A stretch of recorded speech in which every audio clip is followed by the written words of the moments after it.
Assalamualaikum warahmatullahi wabarakatuh. Salam sejahtera untuk kita semua. Apa kabarnya rekan-rekan mahasiswa-mahasiswi Universitas Dian Nusantara? Kita berjumpa kembali di mata kuliah Bisnis Internasional di pertemuan yang ke-11. Tidak terasa kita sudah memasuki pertemuan yang ke-11. Mudah Allah Subhanahu wa taala Tuhan Yang Maha Esa memberikan kita keberkahan kesehatan sehingga kita bisa menyelesaikan mata kuliah ini dengan sukses dan lancar. Rekan-rekan semuanya, sebelum kita memulai proses belajar mengajar ini, alangkah baiknya sama-sama kita berdoa agar proses belajar mengajar ini berjalan dengan sukses dan lancar. Berdoa menurut keyakinan dan kepercayaan masing-masing. Berdoa mulai.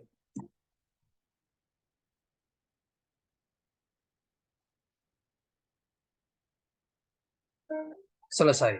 Rekan-rekan semuanya, di pertemuan yang ke-11 ini kita akan membahas materi yang sangat menarik sekali. Mohon izin saya share materinya.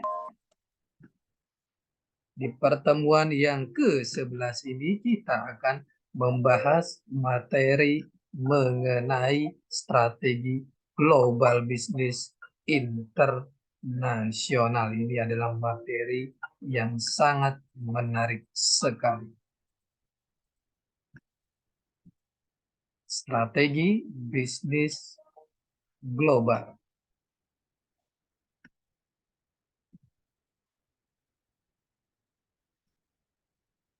Strategi internasional berkaitan dengan cara perusahaan membuat pilihan-pilihan fundamental mengenai pengembangan dan penggunaan sumber daya yang langka secara internasional.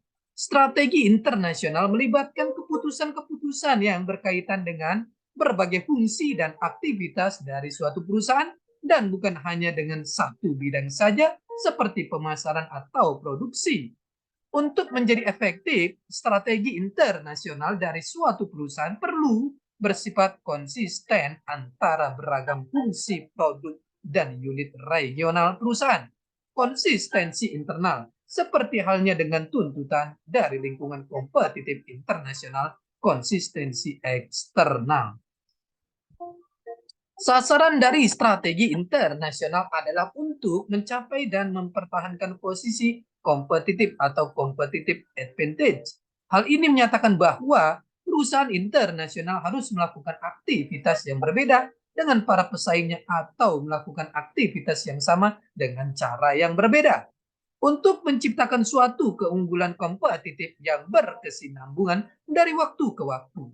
Perusahaan internasional sebaiknya mencoba untuk mengembangkan keterampilan atau kompetensi yang pertama, menciptakan nilai bagi pelanggan dan untuk mana pelanggan bersedia membayar.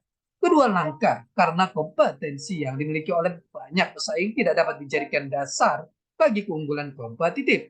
Tiga, sulit ditiru atau digantikan. Empat, dikelola dengan cara yang memungkinkan perusahaan untuk sepenuhnya memanfaatkan potensi kompetitif dari kompetensi yang berharga, langka, dan sukar ditiru.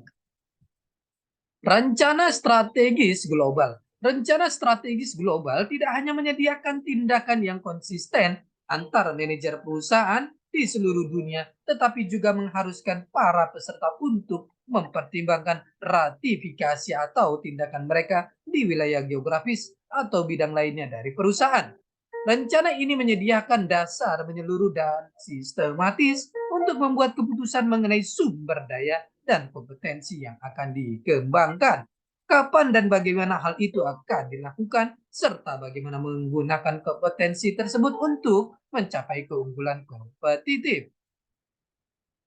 Proses rencana strategis global. Perencanaan strategis global adalah fungsi utama dari manajer dan manajer akhir dari proses perencanaan strategis dan penyusunan strategis adalah direktur utama perusahaan, Chief Executive Officer atau CEO perusahaan. Proses pencernaan strategis menyediakan struktur formal di mana manajer yang pertama menganalisis lingkungan eksternal perusahaan, yang kedua menganalisis lingkungan internal perusahaan, yang ketiga, mendefinisikan bisnis dan misi perusahaan. Yang keempat, menetapkan tujuan perusahaan. Yang kelima, mengkuantifikasi sasaran. Yang keenam, memformulasikan strategi. Dan yang ketujuh, mengupayakan rencana taktis. Strategi global. Strategi global cenderung digunakan ketika perusahaan menghadapi tekanan yang kuat untuk mengurangi biaya dan tekanan yang terbatas untuk menyesuaikan produk tersebut dengan pasar lokal.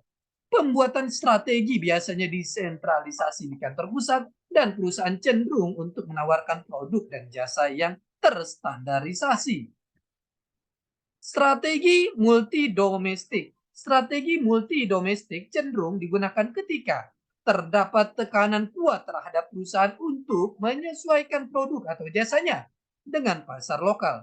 Dalam situasi ini, pengambilan keputusan cenderung lebih desentralisasi untuk memungkinkan perusahaan memodifikasi produk dan merespon dengan cepat perubahan dalam persaingan dan permintaan lokal. Dengan menyesuaikan produk di pasar tertentu, perusahaan mungkin mengenakan harga lebih tinggi. Strategi transnasional. Strategi transnasional cenderung digunakan ketika suatu perusahaan secara simultan menghadapi tekanan terhadap efektivitas biaya dan adaptasi lokal, dan ketika terdapat potensi untuk memperoleh keunggulan kompetitif dari merespon terhadap dua kekuatan yang berlawanan ini secara simultan. Penentuan lokasi dari aktiva dan kapabilitas perusahaan akan didasarkan pada tempat yang paling menguntungkan untuk masing-masing aktivitas tertentu. Jadi tidak sangat tersentralisasi sebagaimana strategi global maupun tersebar luas sebagaimana strategi multidomestik. Fasilitator implementasi rencana. 1. Kebijakan. Kebijakan adalah pedoman umum yang dikeluarkan oleh manajemen tingkat atas dengan tujuan untuk membantu manajer di tingkat bawah dalam menangani masalah yang berulang. Kebijakan bersifat luas dan memungkinkan tindakan dan interpretasi diskresioner. Tujuan kebijakan adalah menghemat waktu manajerial dan meningkatkan konsistensi antar berbagai unit operasi. 2. Prosedur. Prosedur menentukan bagaimana aktivitas tertentu akan dilaksanakan sehingga dengan demikian memastikan tindakan yang seragam dari pihak anggota perusahaan secara keseluruhan. Misalnya kebanyakan kantor pusat perusahaan internasional mengeluarkan prosedur yang harus diikuti oleh anak perusahaannya dalam menyusun laporan dan anggaran tahunan. Definisi bisnis internasional. Ball, McCullough, French, Gray, Ringer, Minor, 2006. Bisnis yang kegiatan melampaui batas negara. Definisi tersebut mencakup perdagangan internasional, pemanufakturan di luar negeri, juga industri jasa di berbagai bidang seperti transportasi, pariwisata, perbankan, periklanan, konstruksi, perdagangan eceran, perdagangan besar, dan komunikasi massa. Charles W.H. Hill 2008, perusahaan yang terlibat dalam perdagangan maupun investasi internasional. Daniels, Radeberg, dan Sullivan 2004. Semua transaksi komersial baik oleh swasta maupun pemerintah di antara dua negara atau lebih. Hakikat bisnis internasional. Bisnis internasional merupakan kegiatan bisnis yang dilakukan melewati batas-batas suatu negara.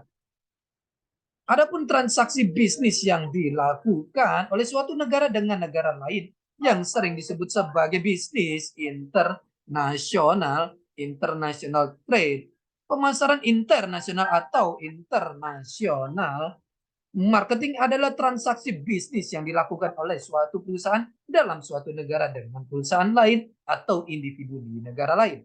Meskipun pada dasarnya ada dua pengertian yang membedakan adanya dua buah transaksi bisnis internasional, antara lain A. Perdagangan internasional, international trade. Perdagangan internasional, international trade. Perdagangan internasional merupakan transaksi antar negara yang dilakukan dengan cara tradisional, yaitu dengan cara ekspor dan impor. Dengan adanya transaksi tersebut, maka akan timbul neraca perdagangan antar negara atau balance of trade.